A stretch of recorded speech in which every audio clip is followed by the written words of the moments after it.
E aí, pessoal, tudo bem? O tema da nossa aula de hoje é a síntese proteica.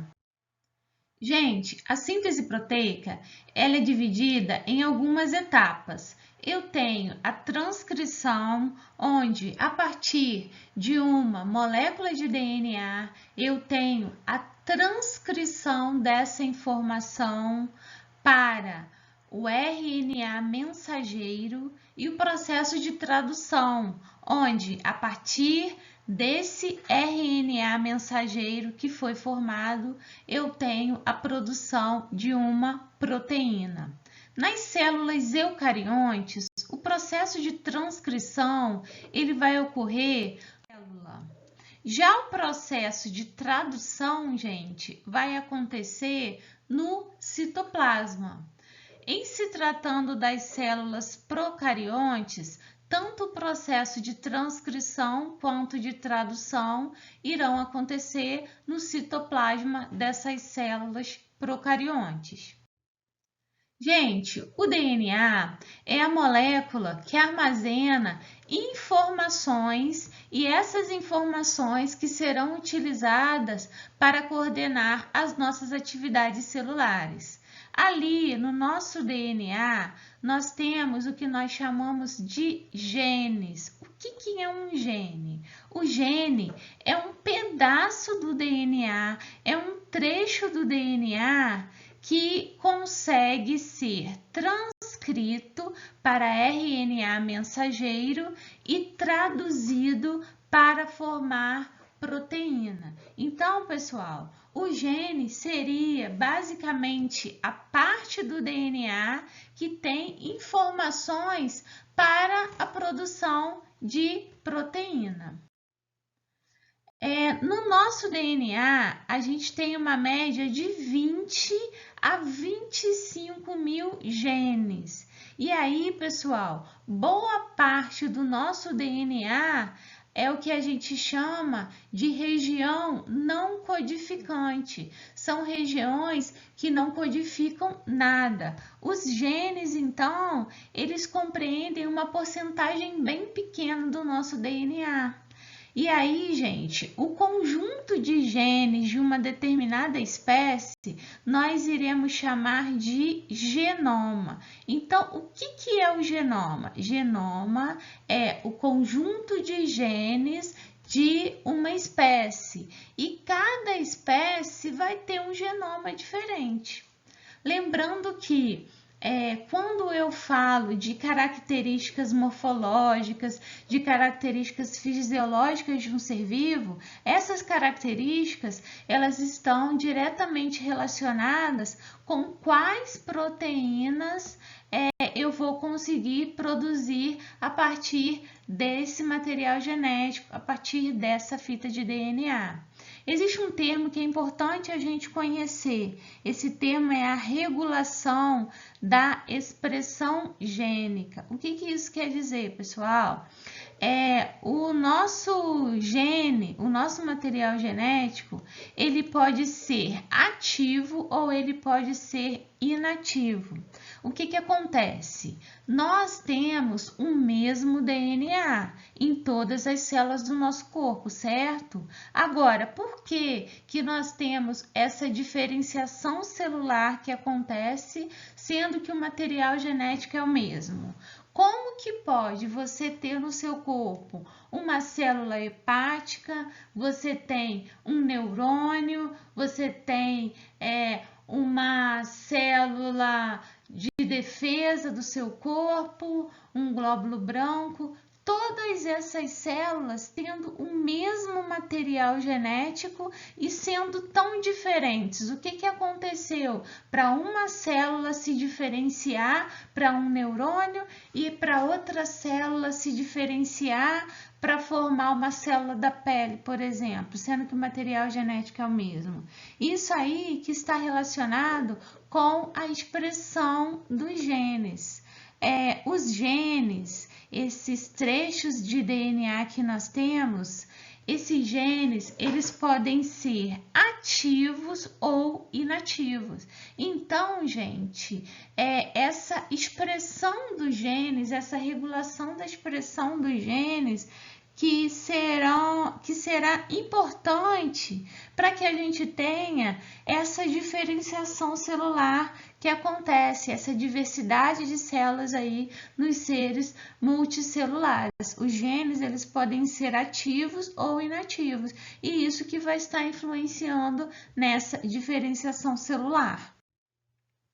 Aqui, pessoal, a gente tem a localização dos genes ali na fita de DNA. Vamos lembrar que o nosso DNA, ele tem uma média de tamanho de 2 metros de comprimento. Só que esse DNA, ele fica ali dentro da célula compactado. Como que ele vai ficar compactado? Ele vai ficar compactado em proteínas, começando com as histonas. São proteínas que o DNA ele vai se enrolando nessas proteínas até formar o que a gente chama de nucleossomo e até chegar ao cromossomo. O cromossomo, então, é o DNA que está compactado, que está enrolado nas proteínas. Lembrando que os genes, aqueles pedaços, aqueles trechos de DNA que estávamos comentando, os genes, eles têm duas partes. E que partes são essas, pessoal? Quais são as partes que irão formar um gene? Nós temos introns e nós temos exons. Qual que é a diferença entre essas partes? O exon é a chamada região codificante do DNA, ou seja, o exon vai ser a parte do gene que será transcrita e que será traduzida para a formação de uma proteína. Já os introns, pessoal, é o que a gente chama de região não codificante do DNA. Então, os introns são regiões que não codificam nada. Popularmente, essa porção aí do gene, ela é chamada de DNA lixo, embora esse termo ele não tenha sido utilizado atualmente. No passado, os introns eles eram muito conhecidos como DNA lixo. Atualmente esse termo ele não está sendo utilizado. E aí, gente, esses introns eles não passam pelo processo de tradução, porque é uma sequência ali que não vai ser traduzida, que não vai gerar para mim nenhuma informação.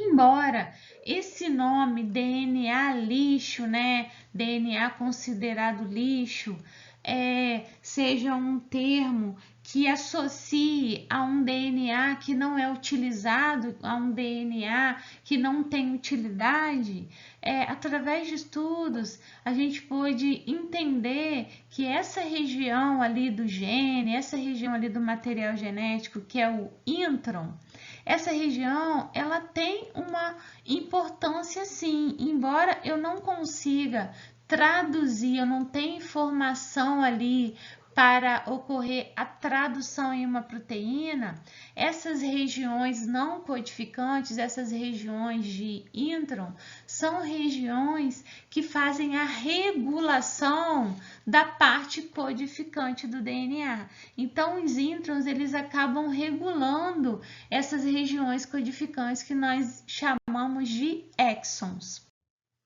E aí, pessoal, eu tenho o gene aqui no início com os exons, as regiões codificantes que estão aqui em verde, e eu tenho regiões não codificantes, que são os introns. Lá no processo de transcrição, naquela passagem lá de DNA para RNA mensageiro, o que vai acontecer, pessoal? Eu tenho a formação de uma molécula chamada pré-RNA mensageiro. O pré-RNA mensageiro é uma fita de RNA mensageiro que é produzida, só que é uma fita que está imatura.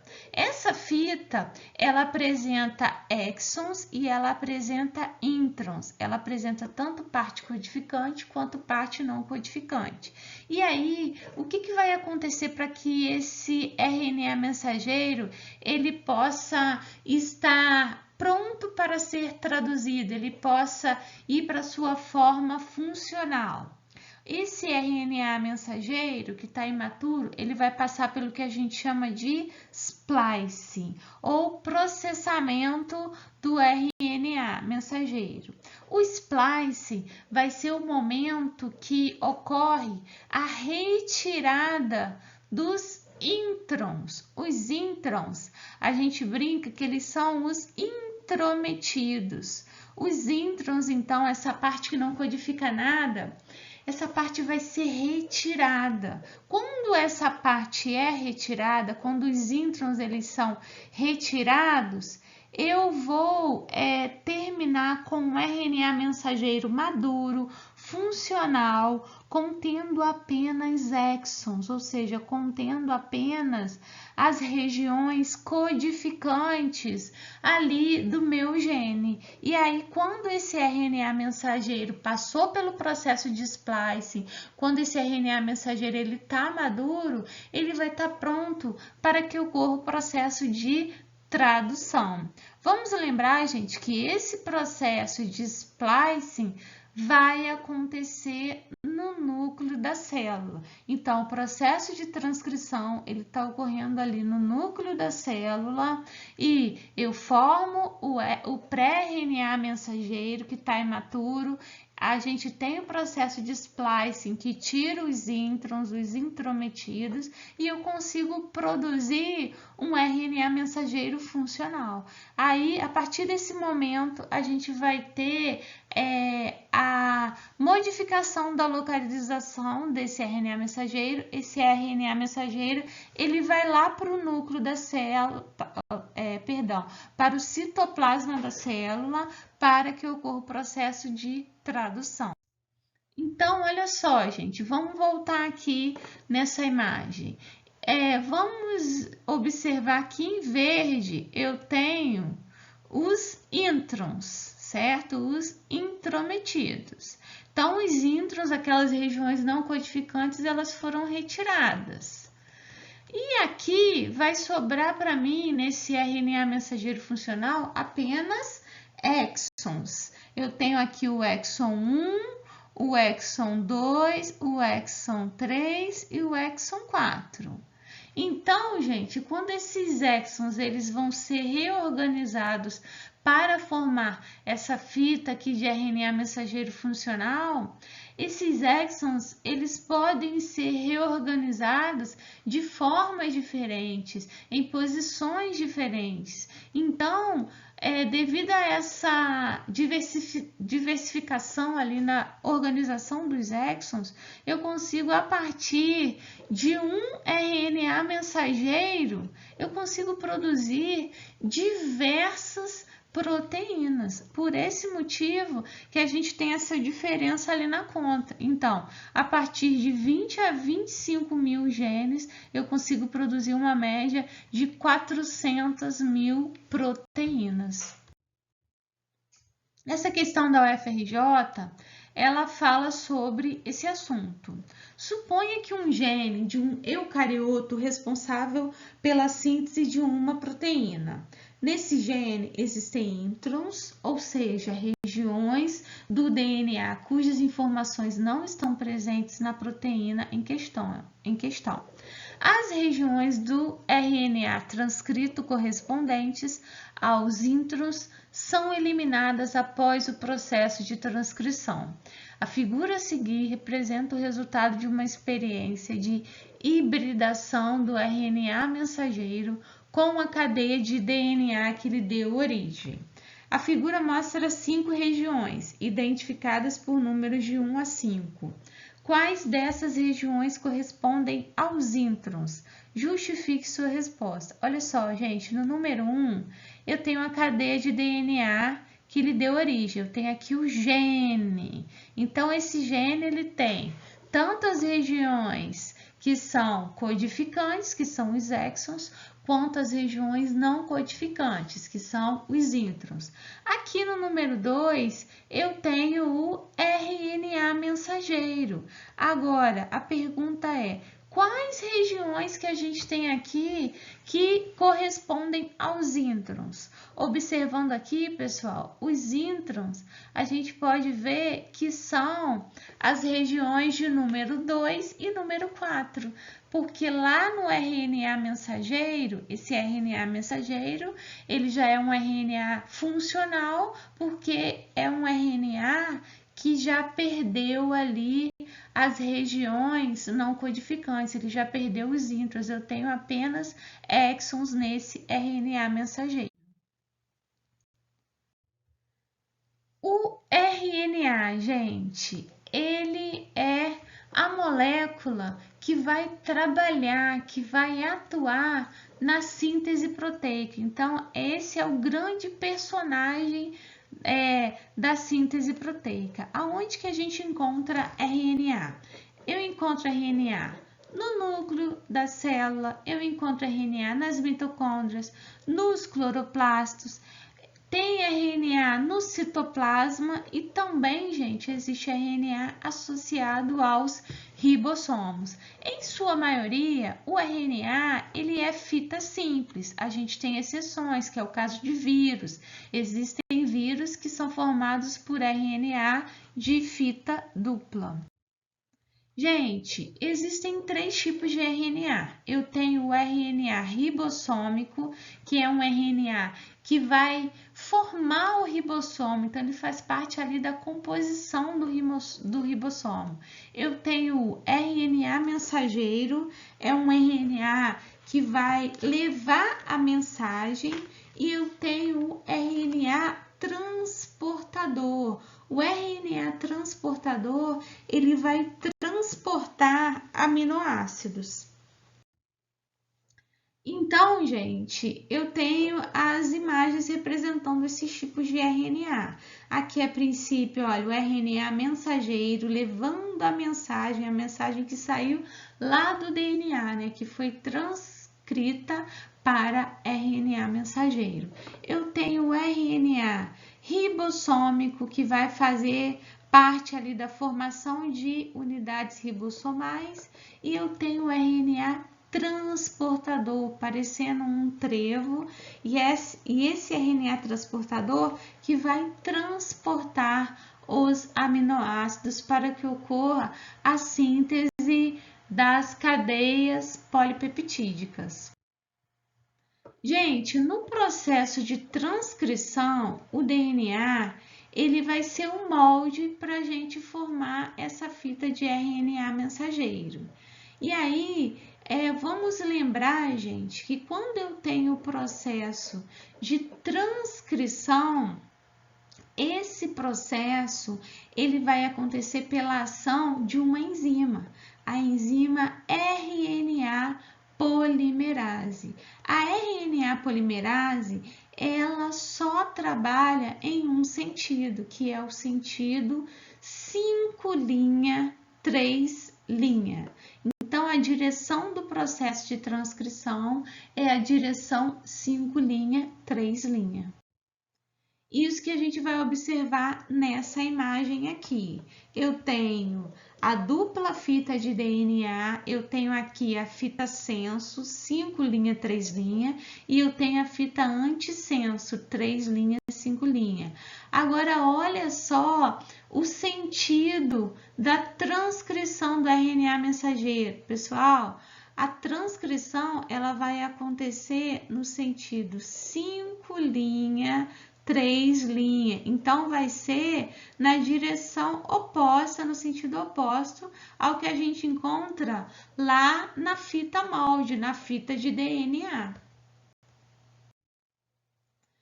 Quando eu tenho a leitura desse RNA mensageiro, o RNA mensageiro sendo aquele que carrega a mensagem, a leitura da formação a leitura dessa informação que está ali na fita de RNA mensageiro, ela vai ser sempre de 3 em 3, ou seja, de 3 nucleotídeos em 3. Vamos lembrar, gente, que essas letrinhas são as bases nitrogenadas que vão formar os nucleotídeos desse RNA mensageiro. No RNA mensageiro, eu tenho adenina, eu tenho uracil, eu tenho citosina e eu tenho guanina.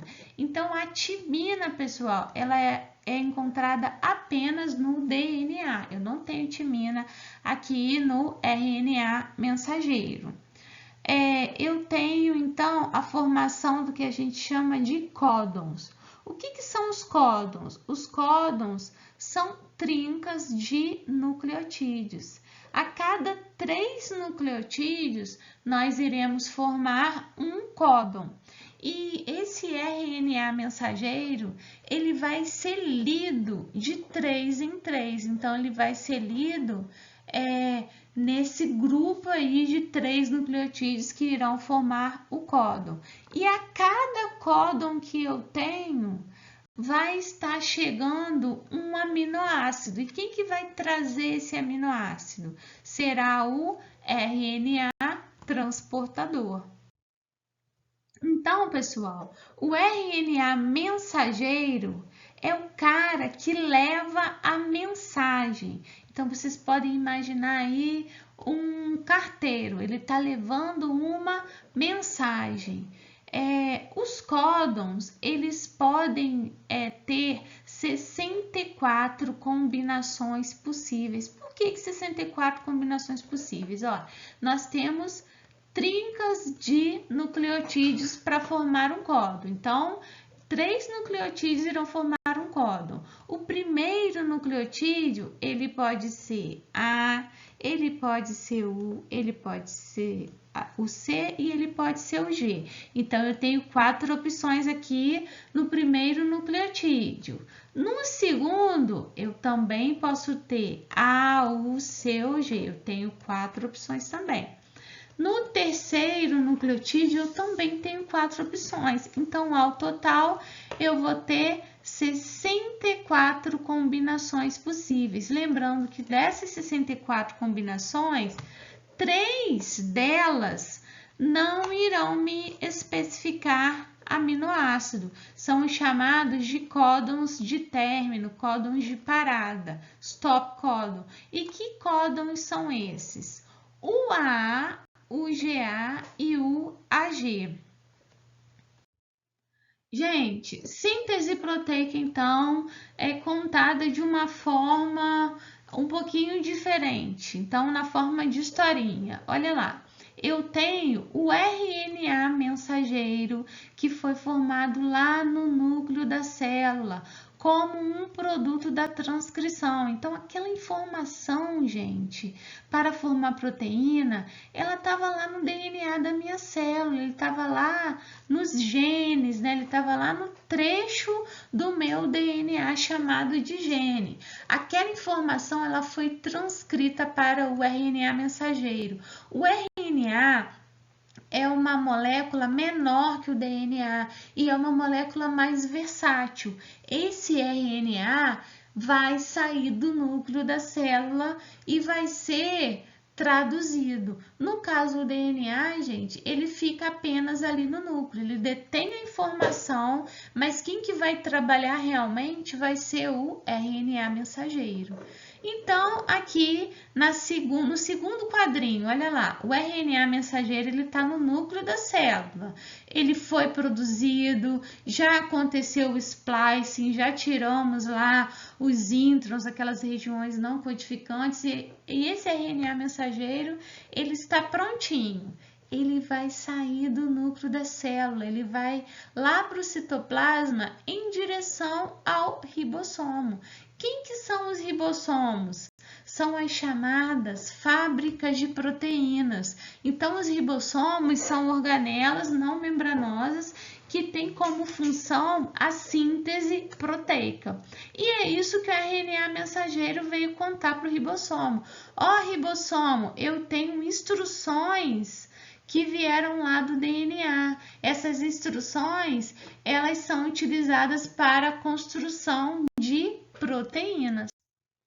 E o que vai acontecer quando esse RNA mensageiro ele passa pelo ribossomo ali, ó, pela fábrica de proteínas? O RNA mensageiro ele vai ter a informação necessária na forma de trincas de nucleotídeos que nós chamamos de códons. Esses códons eles vão ter a informação necessária para que o RNA transportador ele possa chegar ali com os aminoácidos.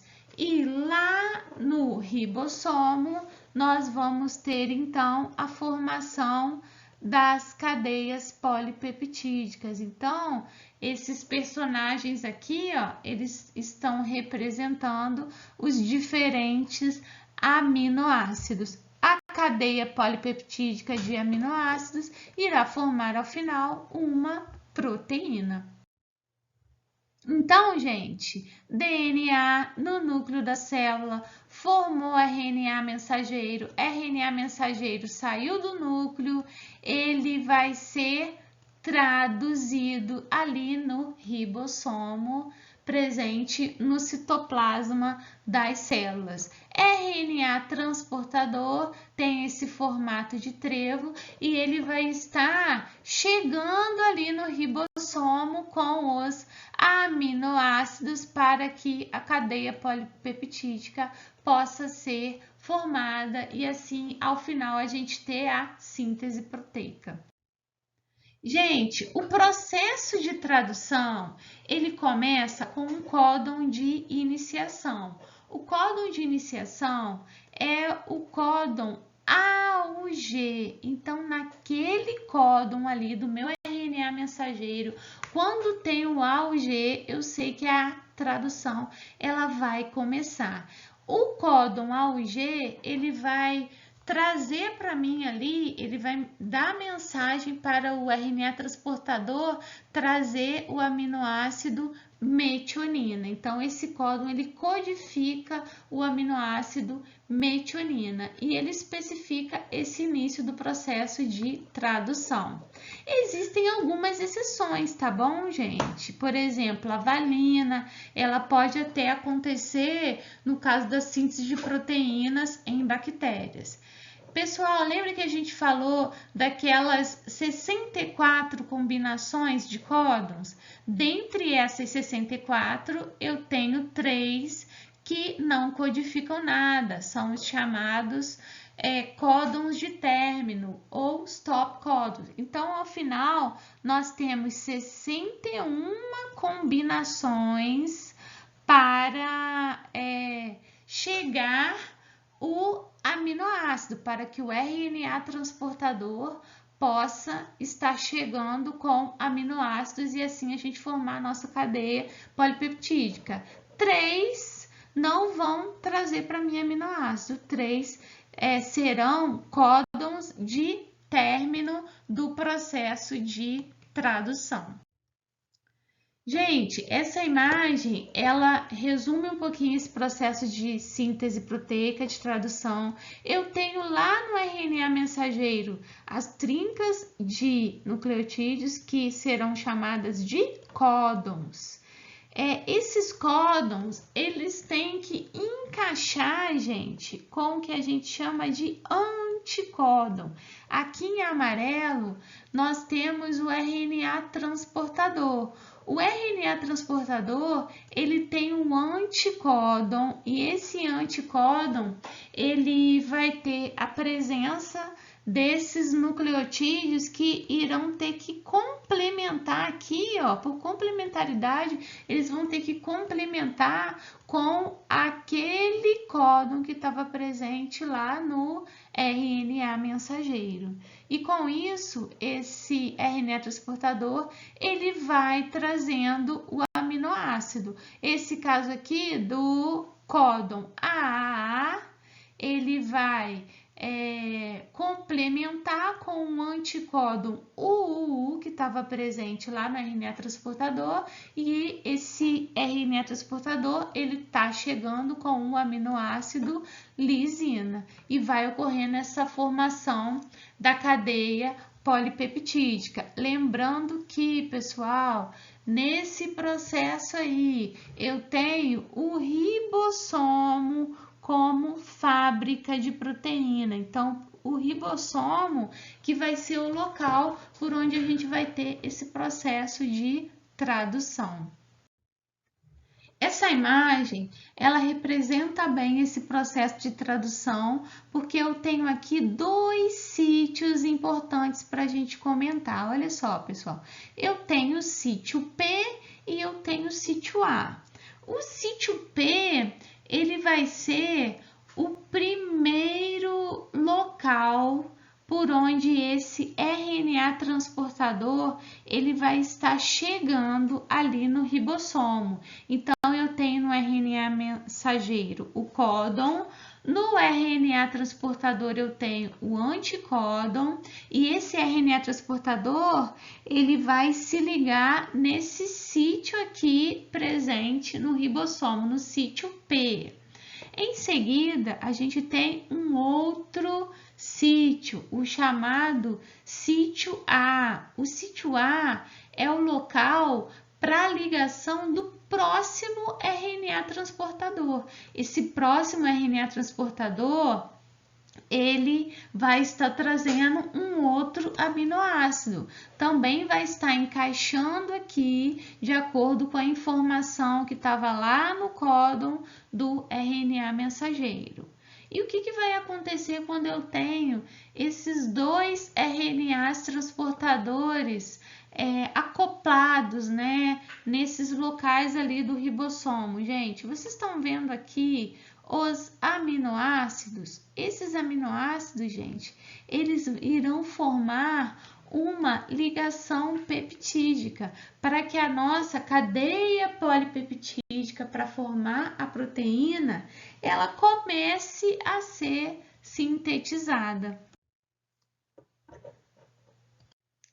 Gente, fiquem atentos aqui, a gente tem a ligação peptídica que está conectando um aminoácido ao outro. Então, aquela metionina que ela estava lá no primeiro RNA transportador, lá no sítio P, a metionina, ela passou aqui para o sítio A, porque ocorreu essa ligação peptídica com o próximo aminoácido em questão.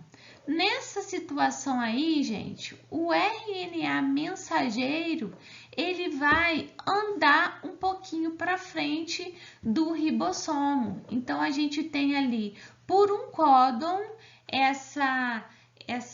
vamos dizer, essa transferência ali, né? Esse RNA mensageiro ele vai ser puxado ali para frente do ribossomo, e com isso aquele primeiro RNA transportador ele vai lá para o sítio E. O RNA transportador ele vai para o sítio E porque ele vai embora. Esse E ele vem de exit, saída. Nessa situação, a gente libera o sítio A para que um novo códon fique exposto aqui e com isso a gente receba mais um RNA transportador que irá se ligar com complementaridade aqui para que um novo aminoácido chegue e esse ciclo ele se repita para que a gente tenha a formação da cadeia polipeptídica. Por exemplo, olha só, a gente tem aqui, vamos para a primeira letra desse, no caso desse códon. Vamos supor que seja A ou C. Primeira letra A, segunda letra U, terceira letra C. A ou C irá representar para mim esse códon, vai estar chegando o aminoácido isoleucina. E a U, primeira letra A, segunda letra U, terceira letra U, isoleucina também. Isso vai acontecer em outras situações. Olha só aqui a treonina. Vários códons irão trazer para mim o aminoácido treonina. ACU, ACC, ACA, ACG. Por isso que a gente fala que o código genético ele é degenerado. Mais de um códon irá trazer para mim o mesmo aminoácido. Então, gente, além do código ser degenerado, né, a gente ter vários códons ali que vão traduzir o mesmo aminoácido, o código genético, ele também vai ser universal, ou seja, ele vai estar presente em todos os seres vivos, com raríssimas exceções. Vamos tentar diferenciar aqui, gente, o código genético do genoma. Genoma é o conjunto de genes de uma determinada espécie. Quando a gente fala de código genético, ele vai ser universal, vai ser essa sequência ali de letrinhas, o RNA mensageiro, os códons do RNA mensageiro e qual aminoácido vai estar chegando a partir desses códons.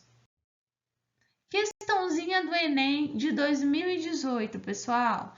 Um estudante relatou que o mapeamento do DNA da cevada foi quase todo concluído e seu código genético desvendado. Chamou atenção para o número de genes que compõem esse código genético e que a semente da cevada, apesar de pequena, possui um genoma mais complexo que o humano, sendo boa parte desse código constituída de sequências repetidas. Nesse contexto, o conceito de código genético está abordado de forma equivocada. Cientificamente, esse conceito é definido como, gente, o que é o conceito de código genético? Vocês podem observar que aqui no início da questão, eles falaram, chamou atenção para o número de genes que compõem esse código genético e que a semente da cevada, apesar de pequena, possui um genoma mais complexo que o humano. Olha aqui o erro, gente. Essa parte aqui da frase, ó, eles estão se referindo a código genético. Lembrando que nessa situação o termo correto era para ser utilizado o termo genoma, porque o genoma que é o conjunto de genes de uma espécie. O código genético, na verdade, gente, ele representa aquelas trincas de nucleotídeos que estão lá no meu DNA, essas trincas que serão transcritas para o RNA mensageiro, que irão formar o que a gente chama de códons, e esses códons que irão ter a informação, que irão codificar os nossos aminoácidos para a formação das proteínas. Então, a alternativa correta